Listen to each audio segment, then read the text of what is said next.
अक्टूबर 2025 के जो exam postpone कर दिए गए थे बिहार इलेक्शन की वजह से, उनके लिए एक न्यू नोटिफिकेशन आ गई है जिसमें यह बता दिया गया है कि अब किस डेट पे आपके एग्जाम होंगे, हॉल टिकट के बारे में और एग्जाम सेंटर के बारे में, और इन पेपर्स में अब कौन सी मिस्टेक आपको नहीं कर आनी ये भी बताया गया। तो इस वीडियो को एंड तक जरूर देखना, सिर्फ डेट देखकर छोड़ मत दो। मैं मनीष वर्मा, आप सभी का स्वागत है हमारे।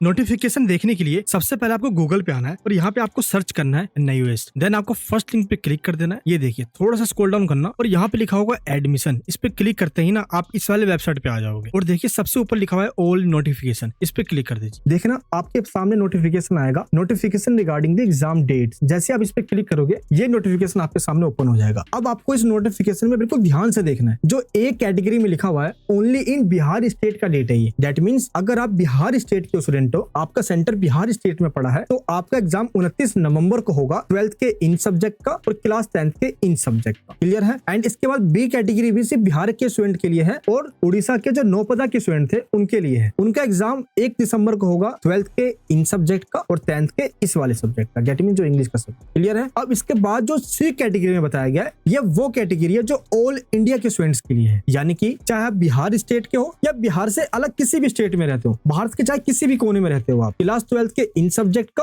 और क्लास 10th के इस सब्जेक्ट का आपका एग्जाम होने वाला है। तो इस नोटिफिकेशन में आपको ये क्लियर बता दिया गया है। दैट मींस याद करो, जो 6 नवंबर को एग्जाम होने वाला था और वो पोस्टपोन्ड हो गया था बिहार में भी एंड बिहार के अलावा पूरे भारत में भी, तो वो 6 नवंबर वाला एग्जाम 2 दिसंबर को होने वाला है। अब आपके मन में कोई कंफ्यूजन नहीं रहना चाहिए। बाकी इसके लिए अलग से हॉल टिकट भी आएगा 2 से 4 दिन में अपडेटेड डेट के ऊपर, जिसके ऊपर अपडेटेड डेट लिखा होगा। बाकी एग्जाम सेंटर सेम रहेगा। क्लियर है। अब आपको इन 3 चीजों का ध्यान रखना है एग्जाम में जाने से पहले। क्वेश्चन बैंक में ये जो क्वेश्चन दिए गए हैं ना, इसमें टॉप इंपॉर्टेंट क्वेश्चन दिए जाते हैं, सिर्फ वही क्वेश्चन जो एग्जाम के पर्पस से बहुत ज्यादा इंपॉर्टेंट आपने देखा, क्योंकि इसके अंदर ना कि सिर्फ MCQ है, लॉन्ग आंसर भी है, और वो क्वेश्चन है जो मोस्ट प्रोबेबल है एग्जाम में आने के चांसेस है। आप इसको डाउनलोड कर लेना, लिंक इधर डिस्क्रिप्शन बॉक्स के अंदर है। चैप्टर को समझना बहुत जरूरी है। आपको पता है कि इन सब्जेक्ट्स के जो पोस्टपोन्ड हो गए थे, इनकी मैराथन क्लासेस हो गई है, तो इनको आप अच्छे से देख लीजिए, ये बहुत काम आने वाले हैं। और एंड में बता रहा हूँ, सोल्ड PYQ बहुत जरूरी। प्रीवियस ईयर क्वेश्चन पेपर एक बार चेक कर लेना, और हमने आपको PYQ दिया हुआ भी है अपने क्वेश्चन बैंक के अंदर, तो ये इनफ है। इतना भी करके चले जाओगे 80 to 90% कहीं नहीं है। मैं आपको आपके एग्जाम्स के लिए अब बेस्ट ऑफ लक कहता हूँ। एग्जाम ये पोस्टपोन हुआ था, बस समझ लो कि जो होता है अच्छे के लिए होता है, क्योंकि अब इन एग्जाम्स में आपके ऐसे मार्क्स आने वाले हैं जैसा आपने सोचा भी नहीं हो। यानी कि बहुत अच्छे मार्क्स आएंगे। अपने ऊपर विश्वास करके जाना, जो होगा अच्छा ही होगा। मिलूंगा नेक्स्ट वीडियो में। जय हिंद,